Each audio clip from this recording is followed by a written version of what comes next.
Panorama group, जो सोचता है वो करता है। नमस्कार, न्यूज हाट के खास प्रोग्राम सियासत में आप सभी दर्शकों का बहुत बहुत स्वागत है। मैं हूं करिश्मा और हमारे साथ मौजूद है न्यूज हाट के senior journalist Chandan Jha. Sir नमस्कार। नमस्कार करिश्मा, धन्यवाद। नीतीश कुमार दिल्ली से पटना लौट आए।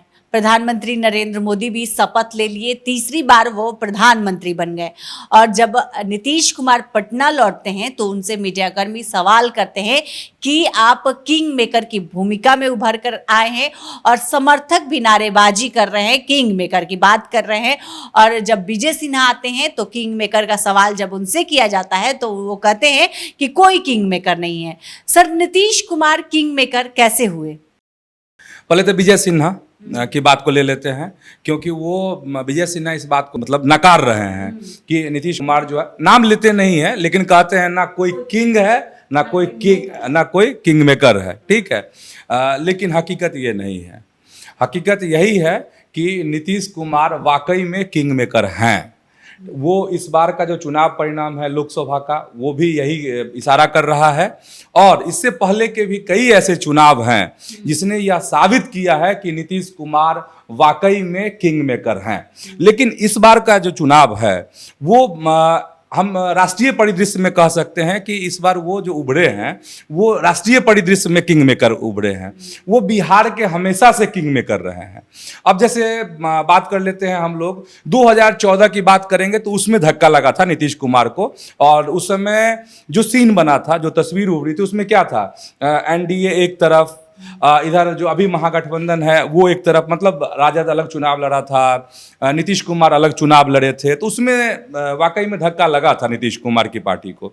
लेकिन उसके बाद अगर हम देखते हैं, जो जैसे 2015 का उदाहरण ले लेते हैं, जो बिहार विधानसभा का चुनाव हुआ था, तो उसमें क्या हुआ था, वाकई में नीतीश कुमार उधर चले गए थे तो किंग मेकर हो गए थे और बड़ा धक्का लगा था बीजेपी को, एनडीए को। तो और जो वोट समीकरण है वो इस बार के चुनाव भी यह साबित कर रहे हैं और 20 का भी यही हुआ था। जिक्र करते बिहार की भागीदारी भी बढ़ी है। हाँ, बड़ी है। 2020 विधानसभा का चुनाव का अगर हम दर्शकों को बताएंगे तो ये है कि नीतीश कुमार थोड़ा कमजोर हुए थे। तो उसी आधार पर लोग इस बार कह रहा था कि नीतीश कुमार अब उस तरीके से नहीं उभर पाएंगे। उनके स्वास्थ्य को लेकर भी तमाम तरह की चर्चाएं थी। जैसे अब स्वास्थ्य को लेकर बात करेंगे तो वो सब जो अपने दर्शक हैं, सुधी दर्शक हैं, उन सबको याद होगा जब 12 मई को पटना में प्रधानमंत्री नरेंद्र मोदी का रोड शो होता है और उसी रथ पर प्रधानमंत्री के साथ मुख्यमंत्री नीतीश कुमार भी सवार रहते हैं। तो उस समय जो तस्वीर उभरी और उस समय क्या हुआ था, बहुत तरह की कयासबाजियां शुरू हो गई थी नीतीश कुमार को लेकर कि आखिर नीतीश कुमार ऐसे क्यों दिख रहे हैं, क्या बहुत सही में बहुत बीमार हैं, क्या उनकी देखभाल अच्छे तरीके से नहीं हो रही है। बहुत सारी बातें हुई थी। लेकिन अगर वोट के मामले में कहेंगे तो ठीक है, विजय सिन्हा ने नाम लेकर नहीं कहा है, लेकिन वास्तविकता तो यही है कि नीतीश कुमार किंग मेकर हैं। और इस बार का जो चुनाव है वो तो यही कह रहा है। और बिहार में तो कई बार वो किंग मेकर रहे हैं। बिहार से कई मंत्री बने, चर्चा था कि संजय झा भी मंत्री बनाए जाएंगे, लेकिन उनको दरकिनार कर दिया गया। क्यों? बड़ा गजब स्थिति है। ललन सिंह, बहुत चर्चा थी कि संजय झा मंत्री बनेंगे। अच्छा, संजय झा की चर्चा इसलिए भी जरूरी है, दर्शकों को बताना इसलिए भी जरूरी है कि संजय झा जो दिल्ली में थे, जो शपथ ग्रहण समारोह हुआ, उस दौरान की तस्वीर, संजय झा की तस्वीर देखिए, उनके चेहरे और उनके हाव भाव को जरा गौर कीजिए। जैसे आजकल लोग गौर कर रहे हैं उत्तर प्रदेश के मुख्यमंत्री योगी आदित्यनाथ को लेकर बहुत तरह की चर्चाएं हो रही हैं कि उनका चेहरा उतरा हुआ है, उनका हाव भाव बदल रहा है। तो बिहार में संजय झा एक ऐसे व्यक्ति दिखे इस शपथ ग्रहण समारोह के दौरान कि उनका चेहरा उतरा हुआ था। आप अगर गौर से देखते हैं तो आप इससे पहले की तस्वीर संजय झा की गौर से देख लीजिए। पहले कब जो चुनाव प्रचार हुआ है जिसमें साये की तरह नीतीश कुमार के साथ संजय झा रहते थे, वो तस्वीर देख लीजिए। और कल के कार्यक्रम की तस्वीर देख लीजिए। या दिल्ली जो ये लोग गए हैं 5 दिन के बाद, मुख्यमंत्री नीतीश कुमार आज लौटे हैं, जो किंग मेकर की जो बात हो रही थी जिस पे अभी हम लोग चर्चा कर रहे थे, तो उस समय की तस्वीर देख लीजिए, अब की तस्वीर देख लीजिए, कल की तस्वीर देख लीजिए। तो संजय झा ऐसा लग रहा था कि संजय झा जो हैं वो पार्टी में मतलब जदयू में 2 नंबर के नेता हो गए हैं। मतलब साये के तरह रहना नीतीश कुमार के साथ चुनाव प्रचार के दौरान सीएम हाउस में भी, लेकिन एकाएक जो है कहे कि चेंज आया और कि संजय झा दरकिनार कर दिए गए और ललन सिंह उभर करके सामने आए हैं। दरकिनार शब्द का हम इसलिए इस्तेमाल कर रहे हैं कि जो अभी जदयू में जो घटना घट रही है वो वाकई में कुछ इसी तरफ इशारा कर रहा है। और ये जो इशारा कर रहा है, जिस समय इंडिया गठबंधन में नीतीश कुमार थे और तो किस तरीके से इंडिया गठबंधन उभर रही थी, ये भी किंग मेकर का ही एक प्रमाण कह सकते हैं करिश्मा, कि इंडिया गठबंधन में किस तरीके से उसको सजाया था, संवारा था नीतीश कुमार ने और कैसे सब एक मंच पर चले आए थे। हालांकि बिखर गया, तो वो जो बिखरा था तो उस समय का जो सीन है सबको याद होगा कि संजय झा ने क्या, संजय झा की एक महती भूमिका थी, बड़ी भूमिका थी। मतलब कहाँ से, इंडिया गठबंधन से एनडीए की तरफ लाने में, और इसके बाद फिर चुनाव प्रचार हुआ, सब कुछ हुआ, तो उसमें ऐसा दिख रहा था, लोगों को ऐसा फील हो रहा था, जदयू के जो तमाम नेता हैं उनको भी ऐसा एहसास हो रहा था कि संजय झा ही अब पार्टी के 2 नंबर के चेहरा हैं। लेकिन जो कैबिनेट का गठन हुआ है नरेंद्र मोदी का, उसमें उनको जगह नहीं मिली, ललन सिंह को जगह मिली है। तो कहा जा रहा है जो राजनीति को समझते हैं उनका अपना इस तरह का विश्लेषण हो रहा है और इस तरह उनकी सोच है बहुत ऐसे लोगों की, बहुत ऐसे पत्रकारों की, जो कह रहे हैं कि जैसे इंडिया गठबंधन से एनडीए गठबंधन में एक बड़ी भूमिका संजय झा की थी, तो वैसे ही आगे की जो राजनीति होगी बिहार की, उसमें ललन सिंह की बड़ी भूमिका हो सकती है। और उस समय में कैसे हुआ था, ललन सिंह को दरकिनार किया गया था, याद है ना, दरकिनार किया, राष्ट्रीय अध्यक्ष थे हुए, उनको हटाया गया। इसके बाद जो है नीतीश कुमार एनडीए के तरफ आए थे, तो कहा जा रहा है कि आगे की राह छोड़ी गई है नीतीश कुमार के द्वारा, और कहा जाता है यह भी कि यही नीतीश कुमार की राजनीति महीन चाल है, जो लोग समझते भी हैं और कुछ लोग नहीं भी समझ पाते हैं। तो आगे की बिहार की राजनीति कैसे मोड़ ले सकती है, तो कहा जा रहा है कि नीतीश कुमार ने उसकी चाल अभी से चल दी है, ऐसा हो सकता है। अब देखने वाली बात होगी कि मंत्रिमंडल में तो मौका नहीं मिला संजय झा को, आगे क्या होता है, वाकई में 2 नंबर का चेहरा बनकर उभरते हैं, क्योंकि आगे फिर बिहार विधानसभा का चुनाव होने वाला है अगले ही साल। कुछ लोग तो यह भी कह रहे हैं कि समय से पहले भी चुनाव हो सकता है। मुझे इसकी संभावना कम दिख रही है। मुझे लगता है कि बिहार का जो चुनाव होगा अपने समय पे होना चाहिए।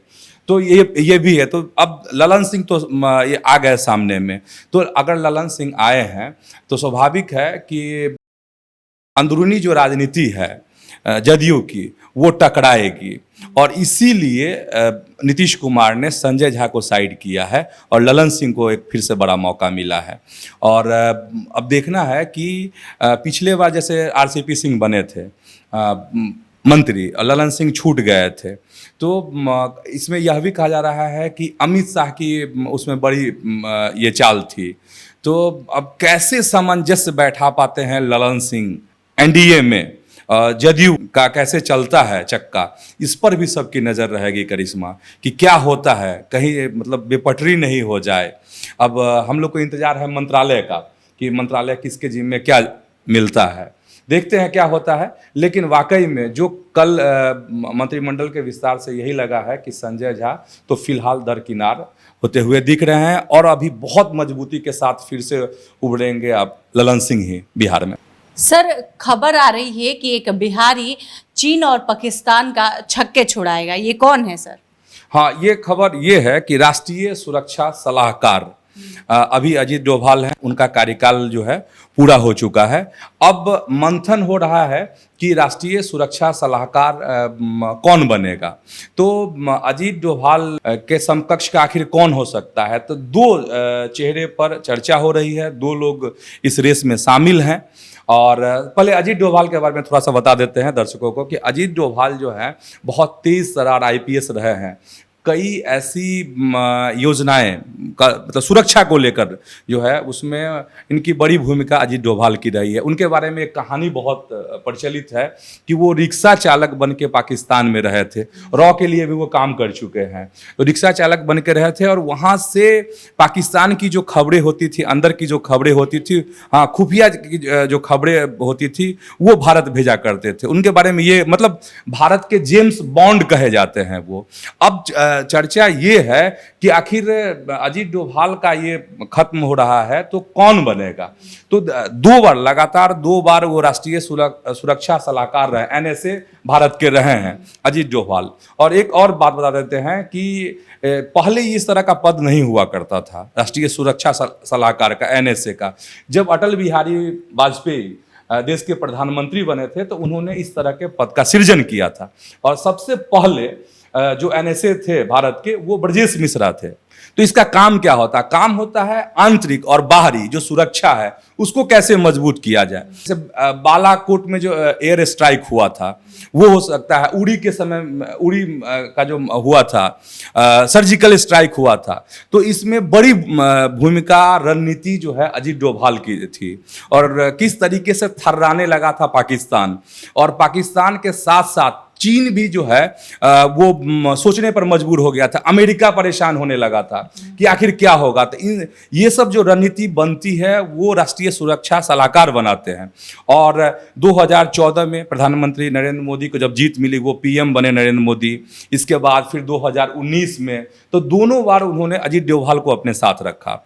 लेकिन इस बार बहुत चर्चा ये जोर से है कि ये जो मौका है ये मौका बदल सकता है, ये दायित्व बदल सकता है।